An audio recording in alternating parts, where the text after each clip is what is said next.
Hey, greetings, everybody. I'm so glad you're here. Thank you for joining me in our adventure in Torah, our journey through Torah. You know, every time I teach these lessons, I've taught them many times now. I don't know, we're our third time through Torah officially, or third, I guess. But I learn stuff every week. There's not a week goes by that I don't learn something more. And it's such a blessing to be able to see the things that we see and get understanding. Knowledge, understanding is what's going to lead you to wisdom. You can't get wisdom if you lack the knowledge, and you can't get you can't get wisdom if you don't have the understanding, and you can't get the understanding if you don't have the knowledge. Well, so many of us have a cursory understanding of what goes on in Torah. We go back to this 430 days. How long were we, or 430 years? How long were we in Egypt? People say 400. No, we weren't. We were in Egypt 210 years. We're going to see that again today. But, these are not things that you get the first time reading. You study line upon line, precept upon precept, here a little, there a little. And then you begin to see things that maybe you haven't seen before. I always talk about the children of Israel. I don't use the children of Israel. They're Israel's seed. They're not even the sons of Israel, which when I was a boy, most of the Bible said the sons of Israel. But as I grew, it started saying the children of Israel. Well, does that make a problem for you guys? Well, if you don't have the understanding and you think the children of Israel includes women and children and men, you're not going to get what Yehovah has to say. Yehovah has different duties and responsibilities for a man than he does for a woman. Well, let's get started. We are going to go to, I think we're going to start today. I think we started in Yasher. Let me just pull this up. And we're at 78. Let's go back to there. Last time we met, we talked about Moses coming to Midian's well and helping the 7 daughters of Jethro. I think he was a prince of Midian. Torah calls him a priest of Midian. I don't see him doing anything priestly.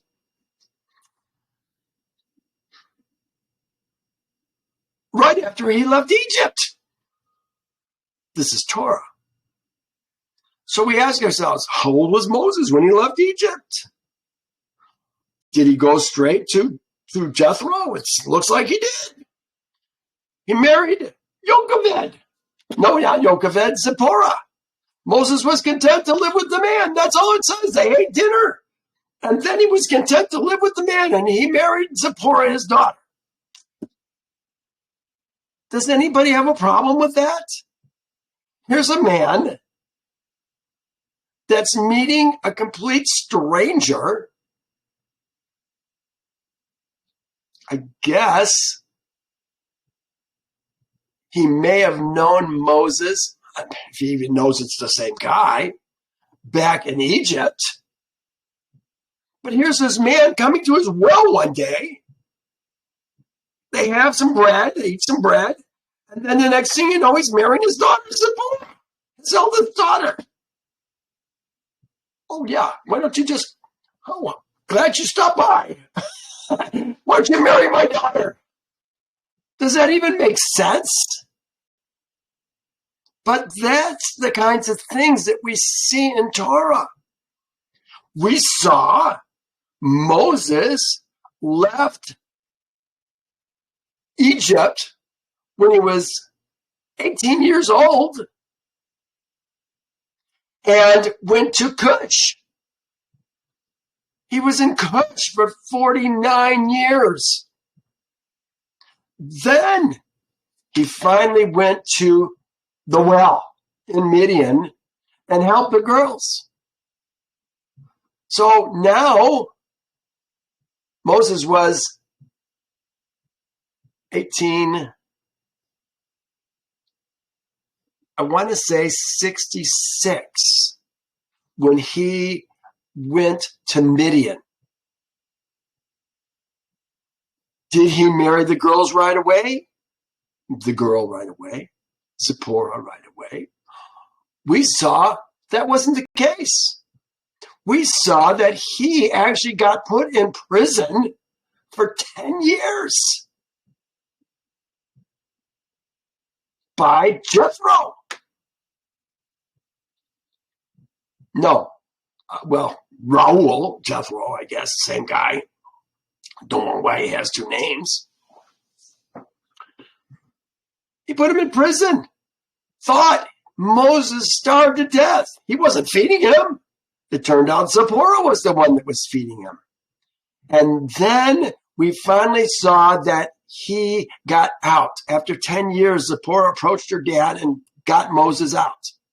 And one of the first things Moses did was go to Raul's garden and found the rod of Elohim. Do you remember that? He plucked it, picked it, took it. I think took is the word they used. Took it from his garden. A bunch of men had been trying to take the rod of Elohim, but they couldn't take it. They knew the person that picked the rod of Elohim was going to get to marry Zipporah. And that is the reason that Zipporah was given to Moses. You know, the rod of Elohim isn't even mentioned in Torah until the 4th chapter.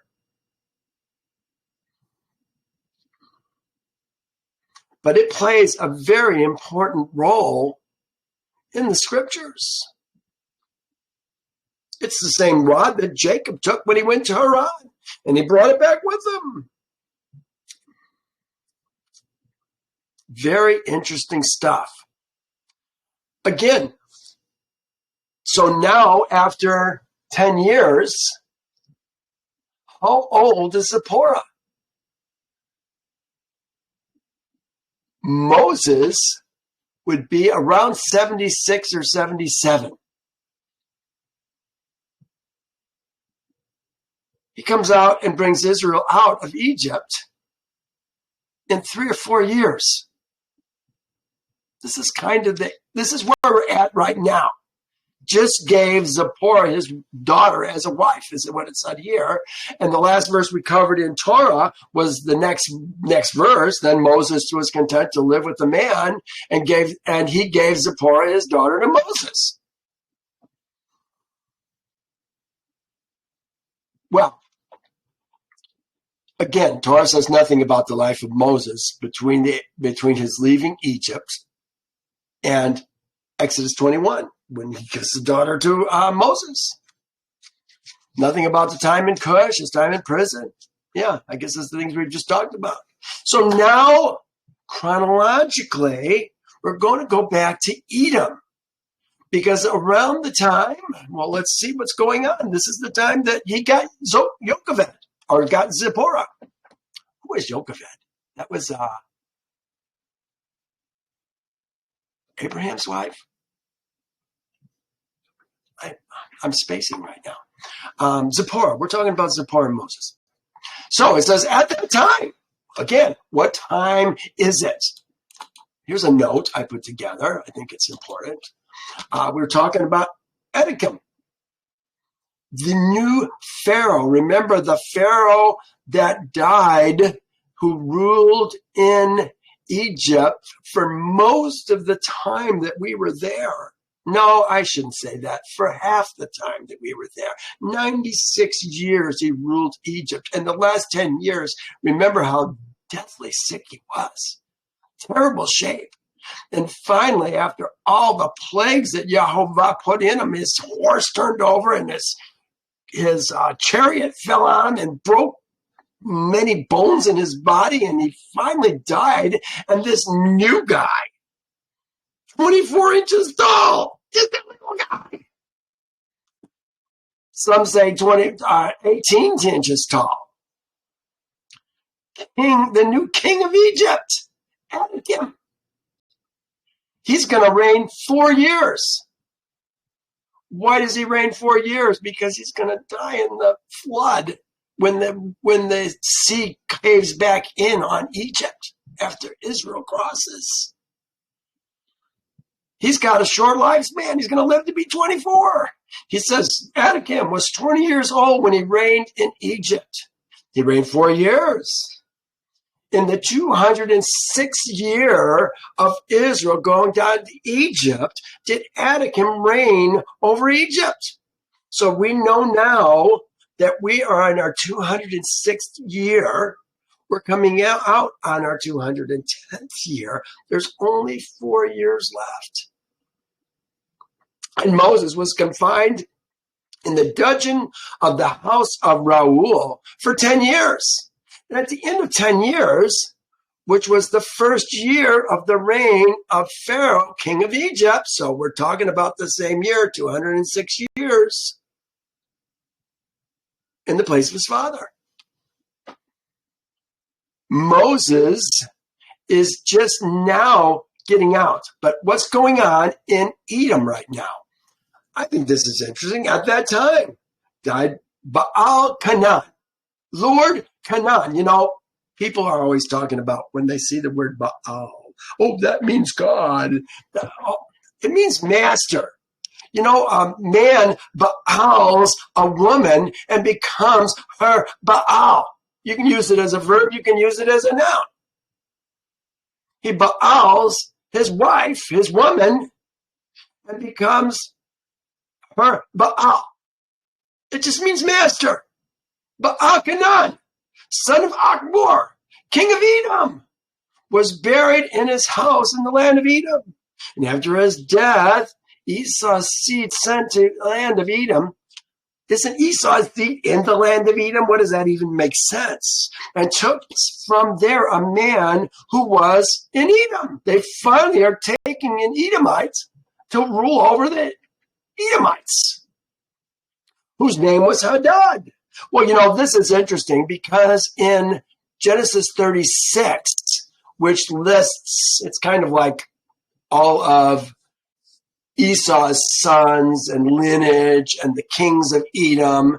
This is the very last king of Edom. How come they only, we saw that there was probably 8 or 9 kings. He's the last. It says, and Baal Canaan, the son of Akbor, that's what it says here, died, and Hadar, not Hadad. Remember, there was Hadad ben Badad. Hadad ben Badad was the king before Baal Canaan, who ruled in Edom. I think there's confusion there. In this case, I think that probably, I'm guessing that Torah is probably more correct than what it says in Yasher, because they called him Hadad. And they made him king over the place, in the place of Baal Canaan, their king. And Hadad reigned over the Edom seed 48 years. I love how they always tell you how long they reigned. Torah never does that. Now, isn't it interesting? He's the last king. And this is about the time that Israel is going to come out of Egypt. You know, 48 years. We're going to be in the wilderness 40 years. So when we ask permission to go through Edom, this is the guy we're going to ask. Hadar. He didn't let us go, by the way.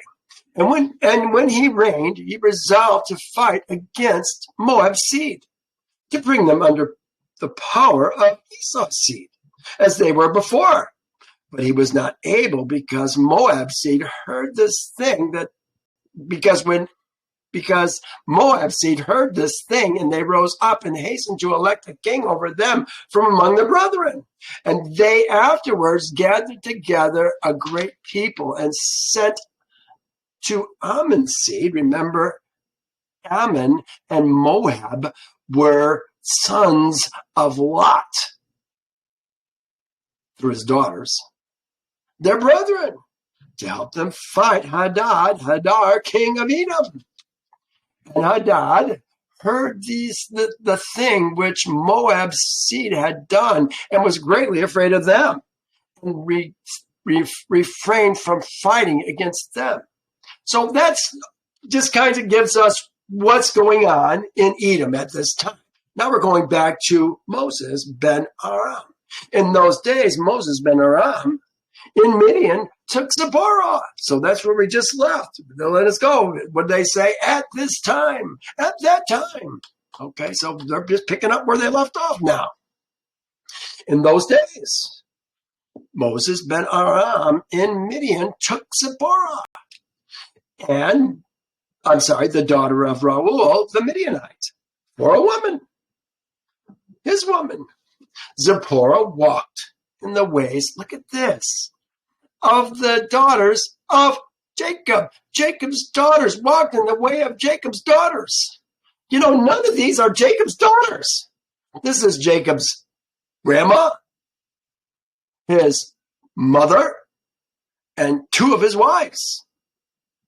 She was nothing short, Zipporah, a good woman. I call her a woman of worth. Living according to her created purpose. They call her, she was nothing short than the righteousness of Sarah, Rebecca, Rachel, Leah. You know, there is no righteous women. This is a woman who does the things that she was created to do. You will never find in Torah as a Zavik woman, a righteous woman. It's not there. Because men do righteousness. They do the things that Yehovah created them to do. The women follow their man, do the things that he wants them to do. They're bone of his bone, flesh of his flesh. What does it say? Your desire shall be for your man, and he shall rule over you. But that said, these women knew the things that they were supposed to do. They were well trained. I remember when we were talking about Sarai at the time, and we took Hagar from Egypt, was given to Sarah as a handmaid. And it said she learned all the ways of Sarai and was not deficient in any of those ways. So there's a way to live and there's a way not to live. Zipporah conceived and bare a son, and he called his name. We're talking about he. Remember, this is about Moses. In those days, Moses ben Aram.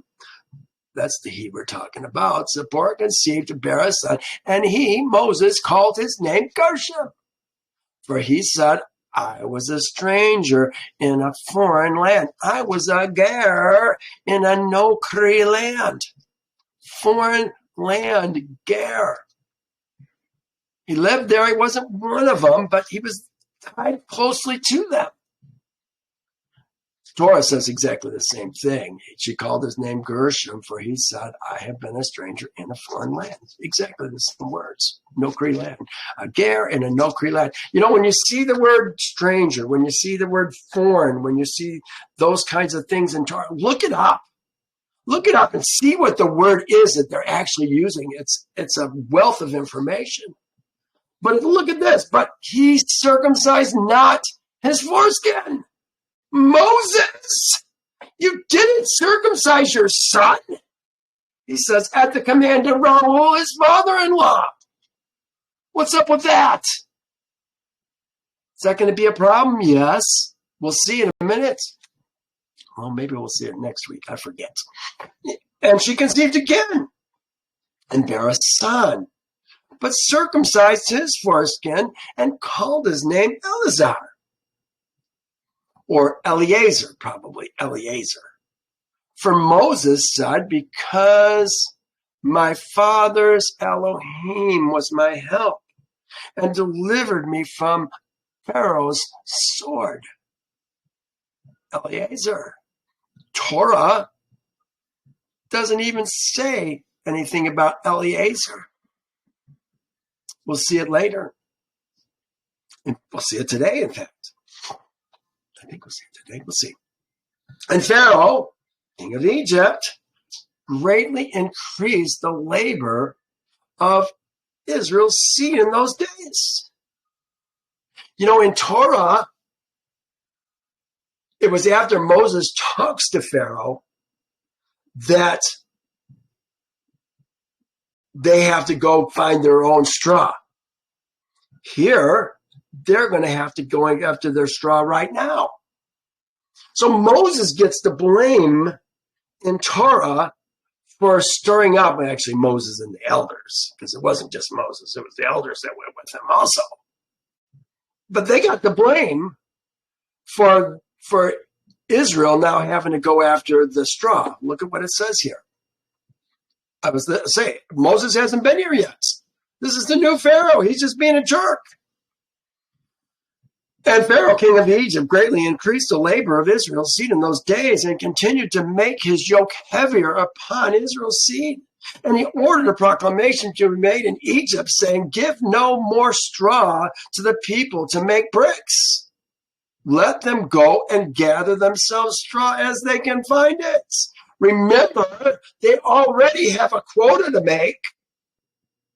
And if they don't make the quota, their kids are getting put into the wall. We saw that last week. And Israel's seed heard this, and they mourned and sighed, and they cried unto Jehovah on account of the bitterness of their souls. You know what? This says Israel's seed cried, and Jehovah heard them. Well, no, the next verse says he heard them. He heard their cries. But let me ask you this. Is Jacob's seed and Israel's seed the same people? I'm here to tell you, it ain't. Jacob's seed are men. Israel's seed are spiritually born men. I think it's the spiritually born men, probably more Levites in Egypt, because remember, the Levites didn't work for Pharaoh. They tend to be more serving Jehovah. If we don't get to leave, I say we, Jacob's seed, who's going to be Israel when they leave, we don't get to leave until Passover. When we finally realize, we better follow Jehovah, make him our only Elohim, and do the things he told us to do. Then they got to leave. See, it's all a process. We got to look at the big picture, not just the little picture. Oh, there's a plague. Oh, that's the finger of Jehovah. Oh, there's a plague. Another finger, a plague. Oh, that's the hand of Jehovah. And then finally, we see the arm of Jehovah who actually brings us out of Egypt. It's a progression. And Jehovah heard the cries of Israel's seed, not Jacob's seed, Israel's seed, and saw the oppression with which Egypt oppressed them. And Jehovah was jealous of his people. Who is Jehovah's people? See, these are things we have to ask ourselves. How do we become Jehovah's people? Being born from Jacob, does that do it? Or is he talking about Israel? The spiritually born men. Those are his people, his inheritance. We're going to see that today. And heard their voice, and he resolved to take them out of the affliction of Egypt, to give them the land of Canaan for a possession. Well, this is the last, I think we're going to read about Moses in Yasher today. We're going to turn to Torah, and we're going to spend the rest of our day in Torah. I want to get through this little bit in 2 and all of 3. We might start 4, depending on time. I'll check it when we get there. I'd like to get maybe through Moses talking to Yehovah. We'll see what we can do. It's kind of nice to split on an even chapter, but we may go a little bit further. Let's continue with Exodus then. We want 21 through 25. We've actually done 21. We did that just a moment ago. And Moses was content to live with the man, and he gave Zipporah, his daughter, to Moses. I just look at this. So they said to his daughter, and where is he? Why is it that you have left the man? Call him that he may eat bread. So they ate bread, and then he gives him his daughter. Yeah, I'm not sure that makes sense. I think there's more to that story. And there was, of course. And she bore him a son. He called his name Gershom, for he said, I have been a stranger in a foreign land, a nokri, in a ger, in a nokri land. In this chapter, there's 2 sons. It's not until Exodus 18 that we find out who the other son is. But yet, look at this. I'm going to go just a couple more chapters. Here's Moses leaving Egypt. Nope, that's not it.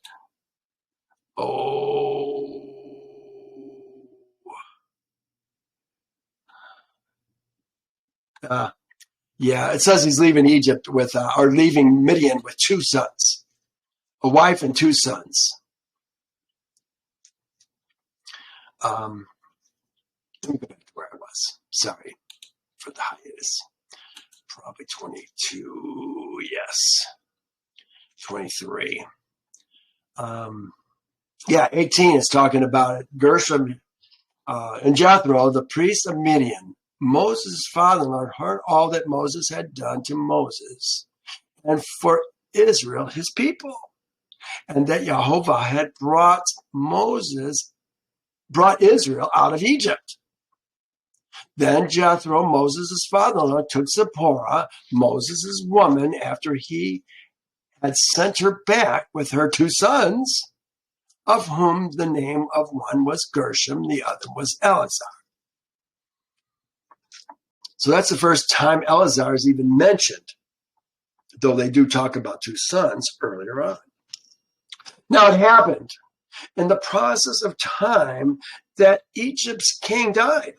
So now, here's the king finally dying. Remember, he died before Moses was even out of prison. But now he's dying. And so now we know that there's a new king in town. We don't know that it's Anakim, the short, fat guy with the beard down to his feet.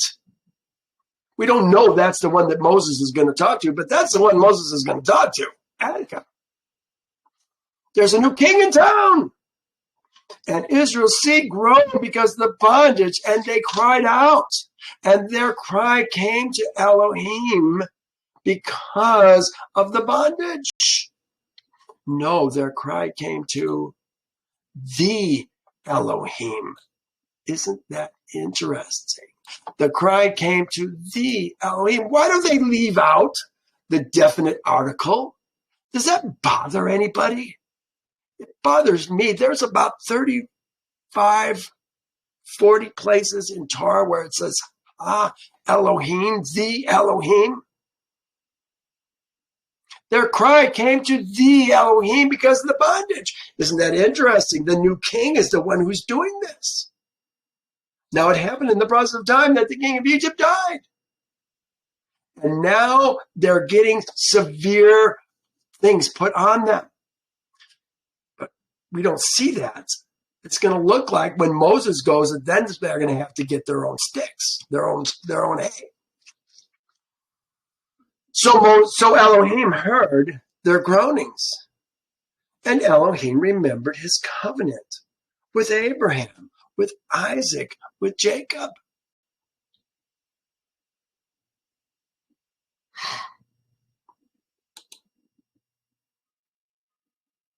And Elohim looked upon Israel's seed, and Elohim acknowledged them, Israel's seed.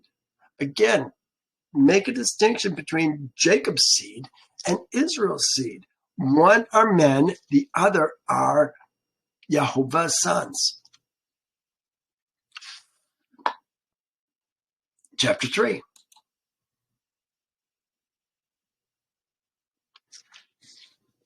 Now Moses was tending the flock of Jethro, his father-in-law, the priests of Midian. And he led the flock to the back of the desert and came to Horeb. Horeb, it says the mountain of God. The mountain of God. Well, there are several things that we really need to talk about. Tending his flock. How long did Moses tend the flock of Jethro? You know, before I knew anything, just following my Christian teachings that I'd gotten all my life, before I actually read the scriptures for myself, I figured Moses was keeping the flock of Jethro, the priest of Midian, for 40 years. Now we're finding out it was probably less than a year that he had been doing this. Because a lot of things are going to happen in the next 4 years, 3 years even.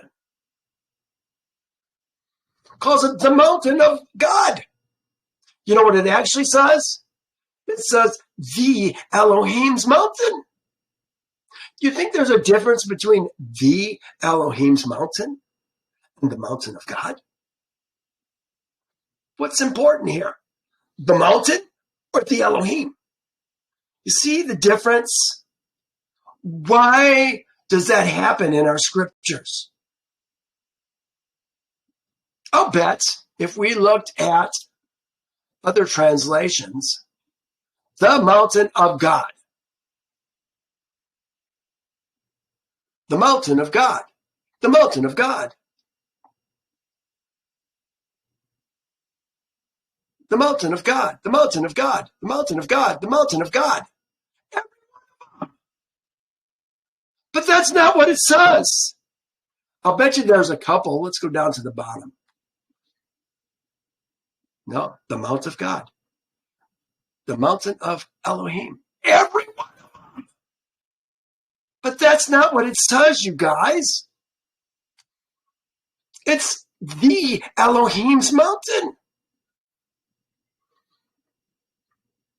Again, that kind of thing really bothers me. Because it's not about the mountain, it's about the Elohim. And Horeb isn't the name of the mountain. Horeb is the name of the region that Mount Sinai, Jabal el-Lawz, is going to be in. When Yehovah speaks to him on the mountain, that's Jabal el-Lawz, not Horeb. We have a rock at Horeb, because Horeb is the general region, a general name for the whole mountain range of which Sinai was one of the summits. That's Easton Bible Dictionary. Priest of Midian, it calls him a Kohen. Kohen. Yeah, that usually means priests, but it can be translated as chief, ruler, priest, prince, principal officer. But that's how it's translated as. It does. I mean, I looked at ancient Hebrew lexicon of the Bible. It seems to mean priest. How is he a priest? He wasn't a priest of Pharaoh. He was a counselor of Pharaoh back when he got kicked out for saying, let Israel go. When he took the rod and planted it in his garden. That was a long time ago. That was when Moses was still a boy. 2. And it says the angel of Yehovah, Yehovah's messenger, his melech, appeared to him in a flame of fire in the midst of a bush.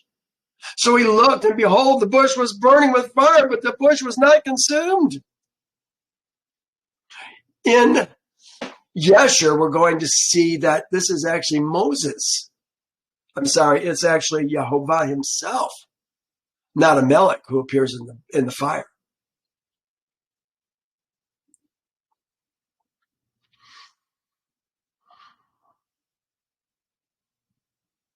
Melech.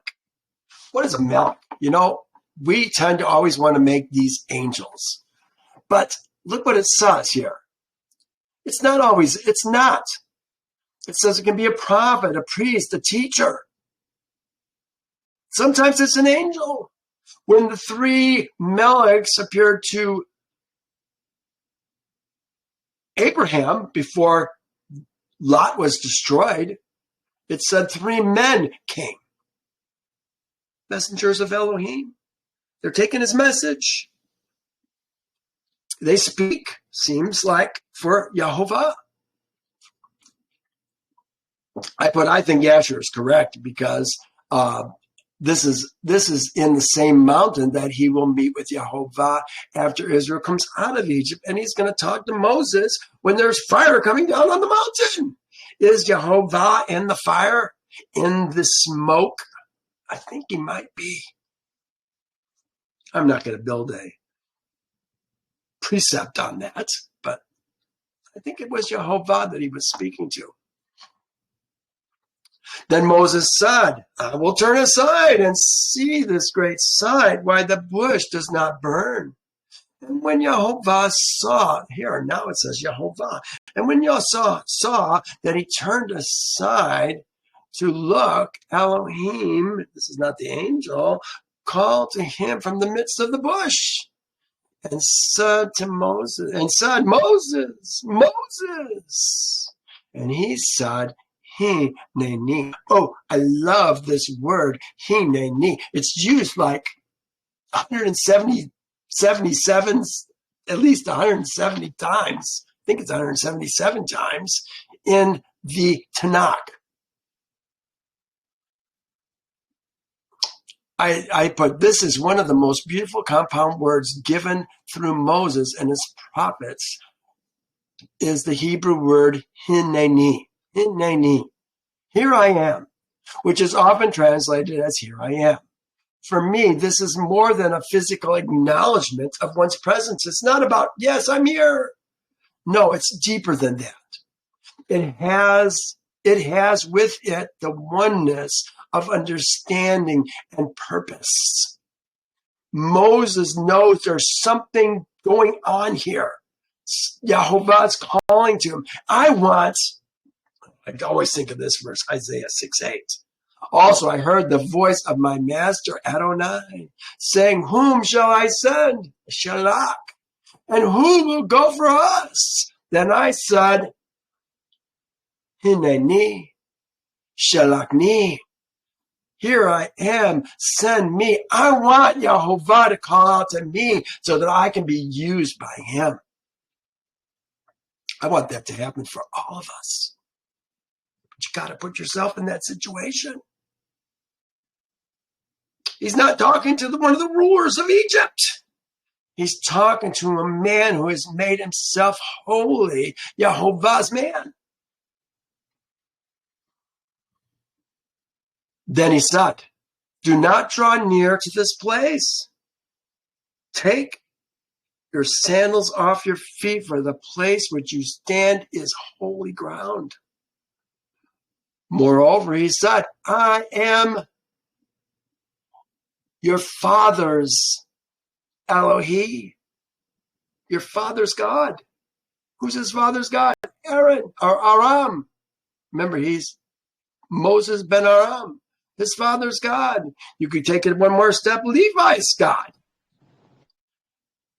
Abraham's Elohim. Isaac's Elohim. Jacob's Elohi. They end with that yod, just like B'nai Israel, B'nai Jacob.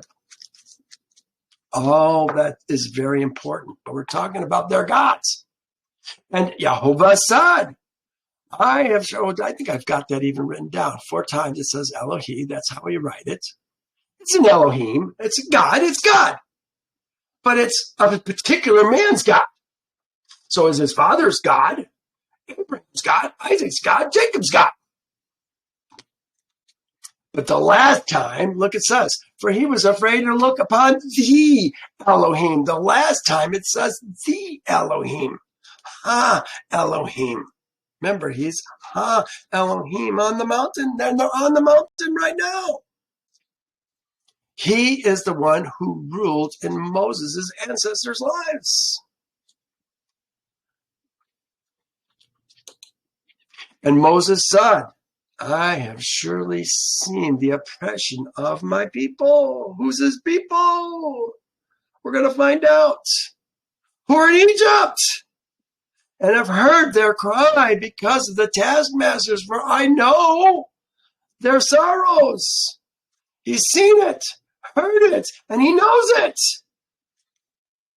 So I have come down. He's in a higher place. Do you think this is physically or spiritually? He's come down. He's come down to deliver them out of the hands of the Egyptians and to bring them up. Contrasting down with up. Is they up because they're going north to Canaan? Bring them up? No, I don't think so. I don't think that's what we're talking about. We're learning deeper things here. Bring them up from that land to a good and large land. The land flowing with milk and honey, to the place of the Canaanites. I think there's supposed to be a comma here. However, the and is there. I don't know why the and is there, but it's there. I think it's to the place of the Canaanites, the Hittites, the Amorites, the Perizzites, the Hivites, the Jebusites. Do you just read these words? Or do you know what we're talking about when we see these words? Let me explain. Here is the sons of Canaan, the Canaanites.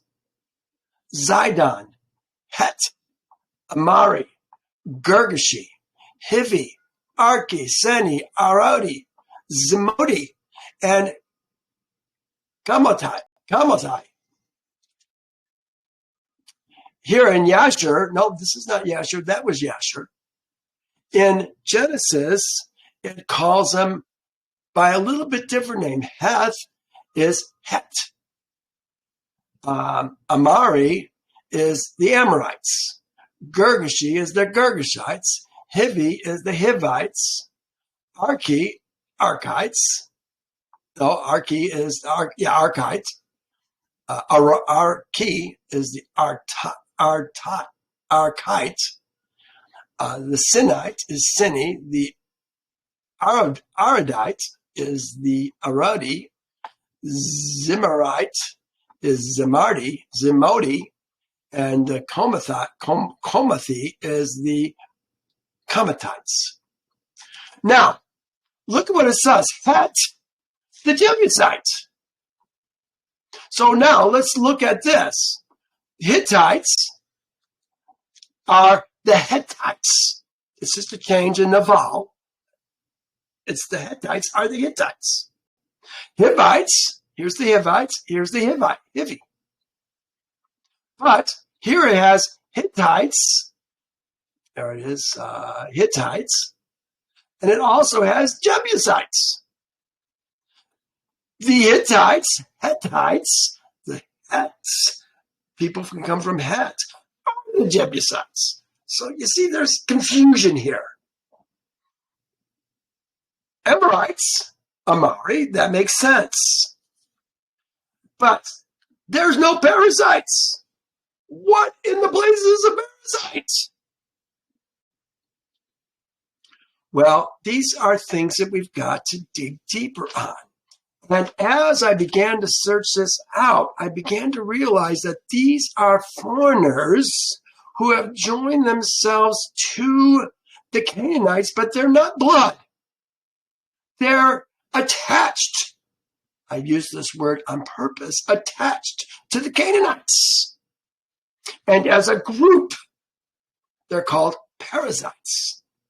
And I got a hunch that that's where we get the word parasites, being attached to a group of people. They're parasites. Not really Canaanites, but they're fighting with them. They live with them. They're in small villages and they do those kinds of things. Just, these are, you got to dig deeper. These are just things. I'm trying to give you information that I've learned over time. Take it for what it's worth.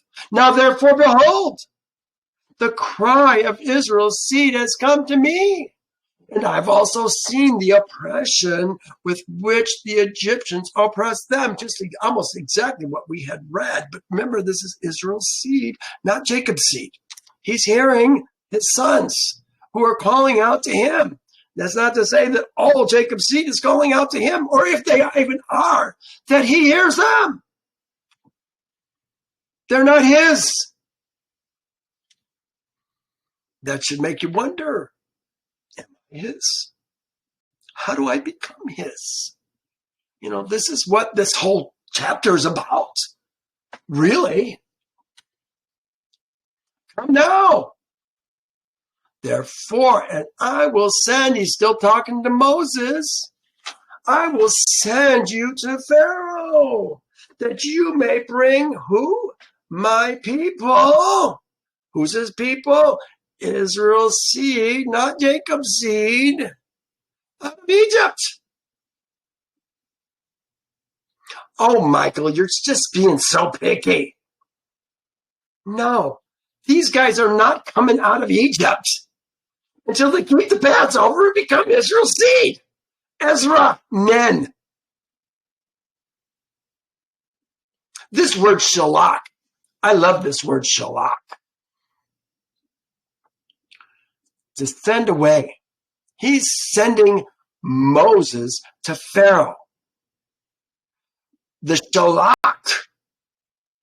when he goes on his errand, speaks for the one who sends him, acts for the one who sends him. The things that he buys, as if the sender sent it, bought it.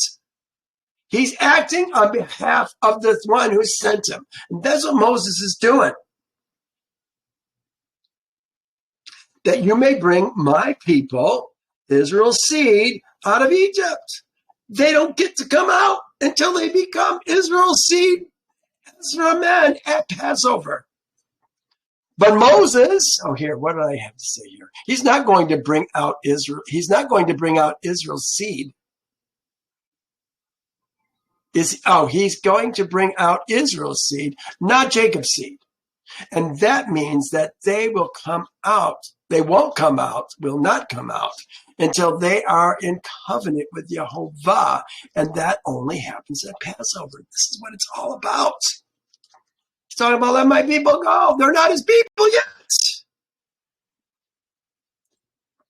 But Moses said to the Elohim, calls him the Elohim again, who am I that I should go to Pharaoh and that I should bring Israel's seed out of Egypt? Remember, Elohim, I use it all the time. I never use God. I hate that word. It means lawmaker and judge. Who is your lawmaker and who is your judge? First commandment, thou shalt have no other Elohim besides me before my face. I am Yehovah, your Elohim. You shall have no other Elohim before my face. Got to dig deeper. And Moses said to thee, Elohim, who am I that I should go to Pharaoh and that I should bring Israel's seed out of Egypt? And he said, I will certainly be with you. Remember, he's the Shalach. And this shall be a sign to you that I have sent you. When you have brought the people, who's the people? His people, Israel, out of Egypt, you shall serve the Elohim on the mountain. Look at how many times in this one chapter the Elohim on the mountain is mentioned. Again, they make it, well, here they made it, they didn't even say the Elohim on this mountain. So again, they're making it more about the mountain than the Elohim.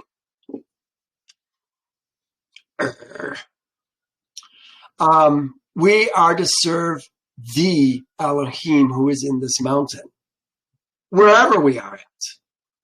So he said, I will certainly be with you, and this shall be a sign to you that I have sent you. When you have brought the people out of Egypt, you shall serve the Elohim on this mountain. I just wrote it the correct way.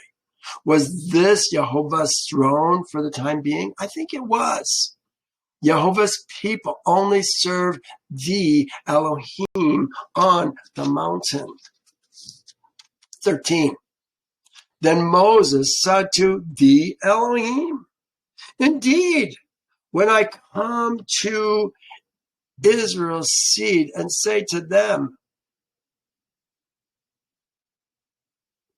your father's Elohim has sent me. Your father's Elohim, your father's God has sent me. Your father's Elohim has sent me to you.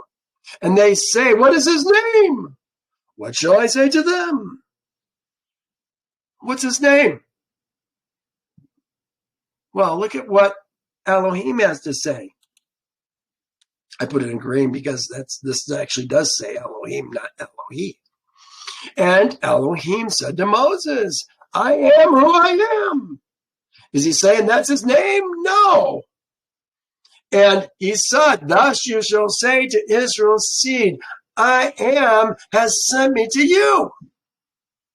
They're treating it like a name. Why do they put it in capital letters? Because they want to play down Yehovah and they want to play up I am.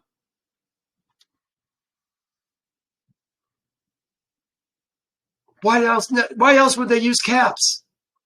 This is not his name. His name is in the next verse. Look at the next verse. Moreover, Elohim said to Moses, thus you shall say to Israel's seed, Yehovah. This does not say the Lord.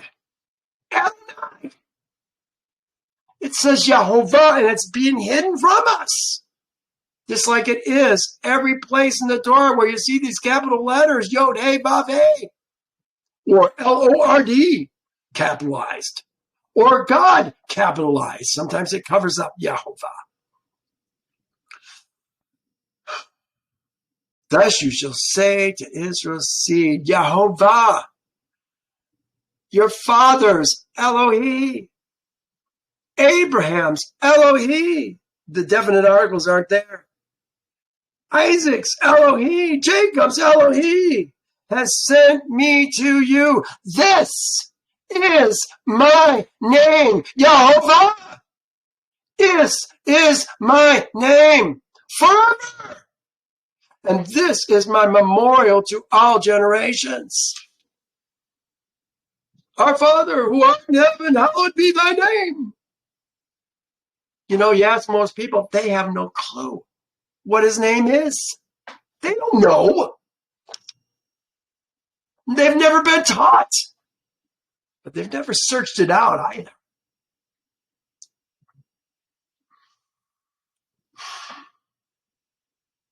"16.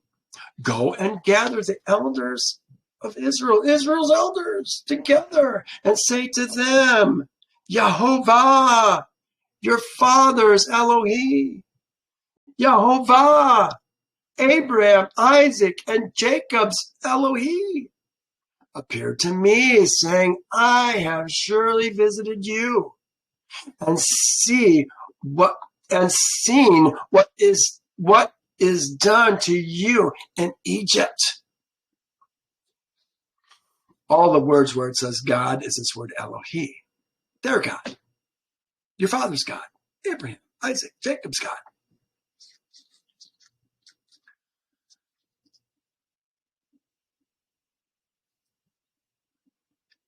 And I have said, let me move this up. And I have said, I will bring you up out of the affliction of Egypt to the land of the Canaanites. Again, I think it should be comma, and then they're going to describe some of the people who are in there. The Hittites, the Amorites, the Perizzites, the Hivites, the Jebusites. Remember, the Hittites are the Hittites, and the Jebusites are the Hittites. The Perizzites aren't even Canaanites. Again, just reminding you. To the land flowing with milk and honey. Then they will heed your voice. There's talking about the elders of Israel, and you shall come, you and the elders of Israel, Israel's elders, to the king of Egypt. And you shall say to him, Yehovah, the Hebrews Elohi. What is a Hebrew? I think a Hebrew has to do with coming out of the kingdoms that we were born in. Look at what it says. The Hebrews Elohim has met with us. I'm talking about Israel's elders, spiritually born men, elders of the spiritually born. Please. Has met with us, and now please let us go 3 days' journey into the wilderness that we may slaughter to Yehovah our Elohim. Oh, you mean Pharaoh isn't their Elohim? Yehovah is their Elohim? This is a subtle thing. And I think Pharaoh's going to catch it. What does my note say here? Yehovah Elohi of the Hebrews. The Hebrews Elohi are, it says that the last two words, our Elohi. Yehovah our Elohi. Not Pharaoh our Elohi. Yehovah our Elohim. We want to slaughter, that is Zavik. We're going to kill meat and we're going to eat it to Yehovah. I think they were kind of leaning towards Passover, but he's not going to let them go anyway. But I think when we're talking about this, we're talking about Passover being the Zavik we're talking about. Again, it has a bigger picture. This is what's going to happen. We're going to have our Zavik at Passover, and then we're going to go out the next day. Because we finally became Israel.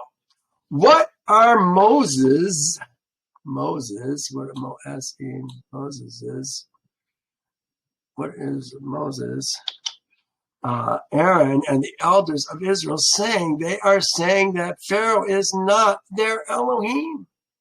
So now Pharaoh has to prove that he is their Elohim. But Yehovah has a different plan. Yeah, he's going to put hardship now on Israel to prove who's who. Who's the Elohim? 19.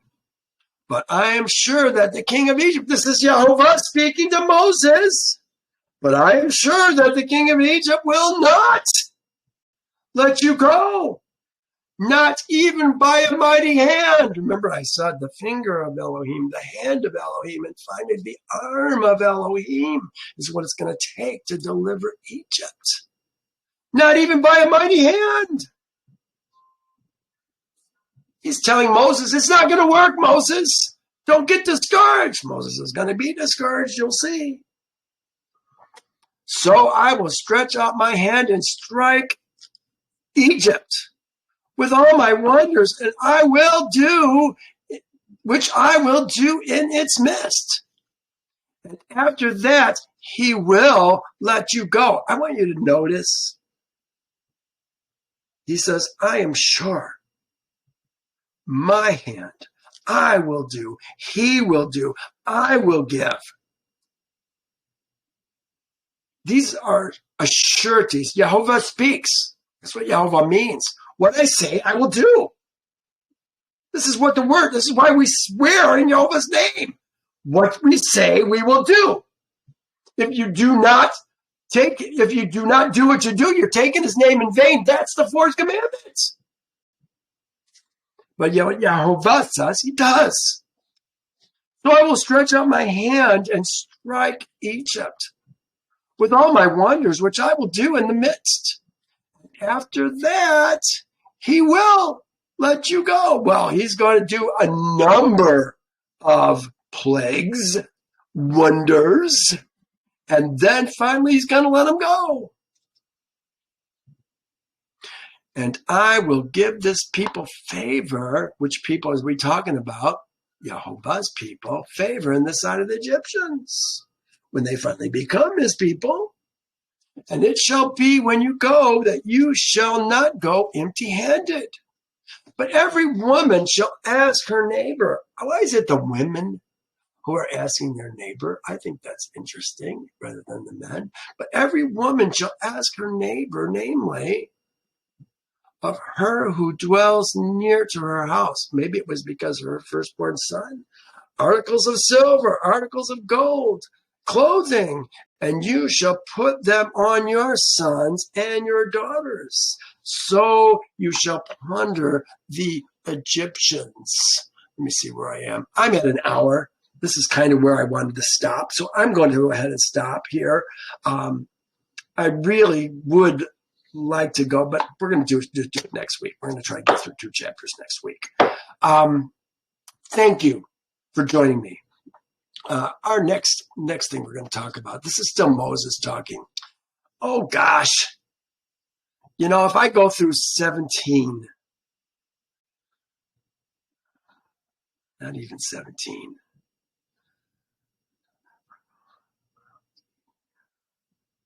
Oh yeah, I think it's 17. Yeah, Moses went. I had to go through 17.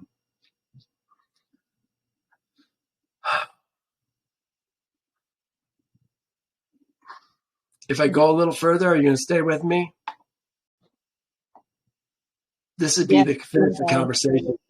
Thank you. I appreciate you saying that, V. This would finish the conversation that he's having with Elohim on the mountain.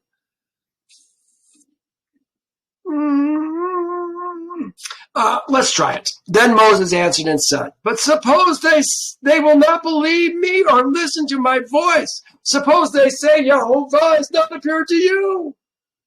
So Yehovah said to him, what is that in your hand? He said,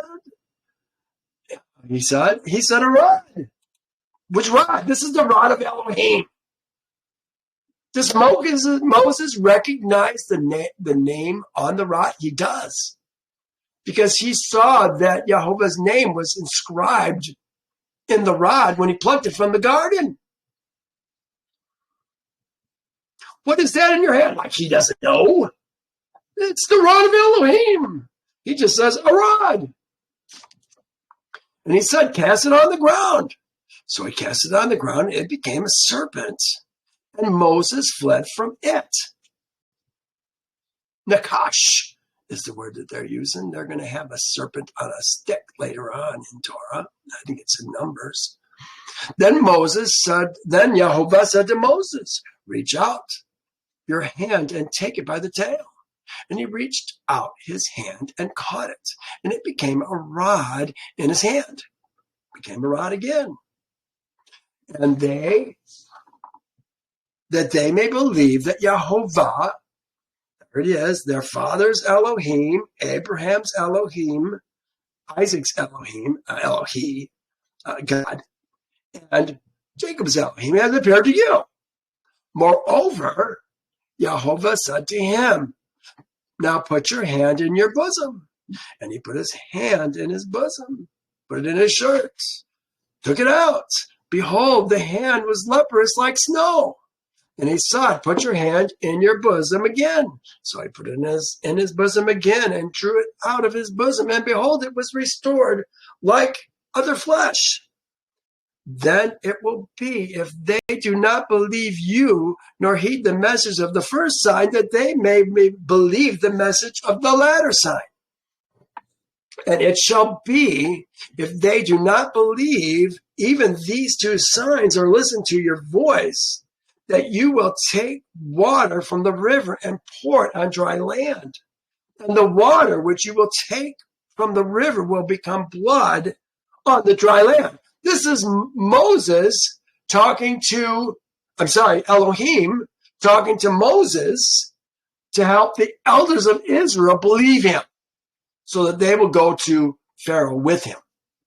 And Moses said to Yehovah, Adonai, I am not eloquent, neither before nor since you have spoken to your servant. Yesterday I wasn't eloquent. I'm still not eloquent, but I am slow of speech and slow of tongue. Why is Moses slow of speech and slow of tongue? Do you remember what happened to him when he was 3 years old? It's worth reviewing. Here it is. And they placed the boy before them, and the lad endeavored to stretch forth his hand to the onyx stone. But Yehovah's angel took his hand and placed it upon the coal, and the coal became extinguished in his hand, and he lifted it up and put it in his mouth and burned part of his lips and part of his tongue, and he became heavy of mouth and tongue. Do you think this might be the reason why Moses told Yehovah, I am slow of speech and slow of tongue? I think so. It's the rest of the story. This was all about Moses taking the hat from Pharaoh. And they decided that he was an Hebrew child that was trying to overtake the kingdom. And so they created this test. And this was Balaam ben Beor's test. If he had taken the onyx stone, he would have been killed. But the angel made him take the coal instead. So Yehovah said to him, who has made man's mouth? Or who makes the mute, the deaf, the seeing, the blind? Have not I, Yehovah? Now therefore go, and I will be with your mouth, and teach you what you shall say. Yehovah wasn't concerned about a speech impediment. He was going to overcome the speech impediment for Moses. But he said, my Lord! Again, he's not calling him Yehovah, he's calling him Adonai, my Lord, my Master. Please send by the hand of whomever else you may send. Please, Shalach wants to have somebody else be sent. So the anger of Yehovah was kindled against Moses. And he said, he's speaking to the creator of all things. He's going to do something. I can handle that impediment. No big deal. I'll be with your mouth. I'll be with your tongue. This is the first time Aaron's name is mentioned, by the way. So the anger of Yehovah was kindled against Moses, and he said, is not Aaron the Levite your brother? I know that he can speak well. And look, he's coming out to meet you. When he sees you, he will be glad in his heart. Yeah, this is the first time Aaron is even mentioned. Has Moses gotten to Aaron? What am I trying to say with Moses? Has word gotten to Moses? Has word gotten to Aaron that Moses has Yehovah's rod? That's a possibility. Remember, Raul has contacts in Egypt. This is a big deal, taking the rod of Elohim from his garden, because not just anybody does that. It's specifically said for he who was to choose it. It was for he who was to hold it, or something along those lines, is what it said in Yasher. Holding this rod is a big deal. Israel's seed would want to know. Perhaps Jethro sent word to Egypt. Now we're going to see, I believe, that Yehovah is actually going to speak to Aaron and send him to Moses. It says, meet him in the wilderness is what I believe it said. Well, we'll take a look at it. We'll see it.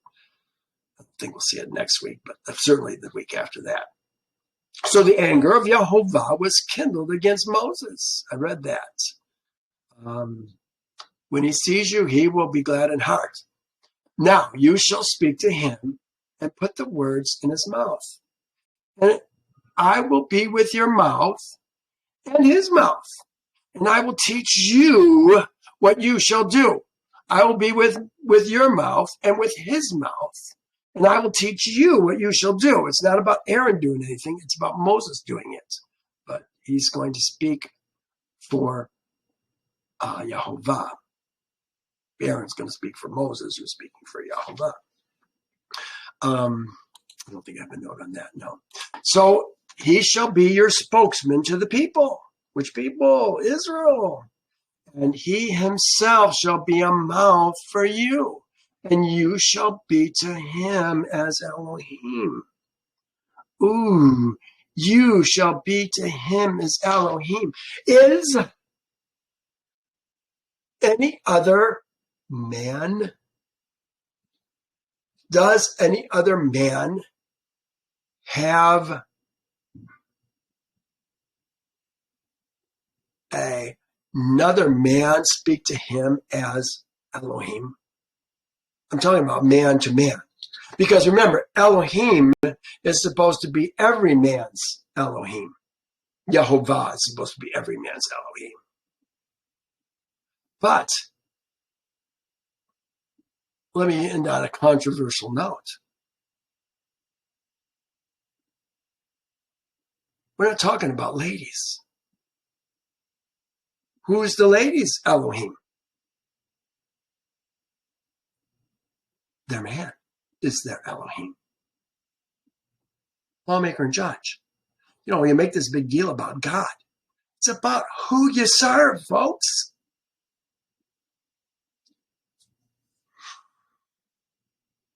What did we say? Your desire shall be for your man, and he shall rule over you. But this is a man who has another man as his Elohim, because Moses is the Shalach speaking for Elohim, for Yehovah. Oh my. Let me look at my notes here. The man who holds a rod speaks for Elohim. We know that. So Yehovah said to Moses, see, I have made you as Elohim to Pharaoh, and Aaron your brother shall be your prophet. Yeah, that's really interesting. I have made you Elohim to Pharaoh. You, Moses, are Elohim to Pharaoh. Who's the Elohim of the land of Egypt? Pharaoh. But Moses is his Elohim. I have made you as Elohim to Pharaoh. This is the verse we just did. We're not going to do that again. This is from Psalms. This is pretty interesting. They do not know, nor do they understand. They walk about in darkness. All the foundations of the earth are unstable. I said, you are Elohim. He's talking to Israel. And all you are sons of the Most High. He's talking about Ezra men. Sons, Ezra men. Let Israel go, my first son, that he may serve me. My firstborn, that he may serve me. But you shall die like men, and fall like one of the princes. Arise, O Elohim, judge the earth, for you shall inherit all the nations. Yeah, you are Elohim, and all of you sons of the Most High. Well, we've got lots and lots to learn as we go through Torah. Like I say, this is an adventure. Our journey through Torah is an adventure. We are learning new things. And, I hope this does inspire you to become adventurous, to become holy Yahovah's men. All right, well, we're going to stop here and we're going to pick up. We finished Moses talking with Yehovah, and now Moses is going back to Jethro. We'll pick that up next week. Hey, thanks for joining me. We'll see you next time.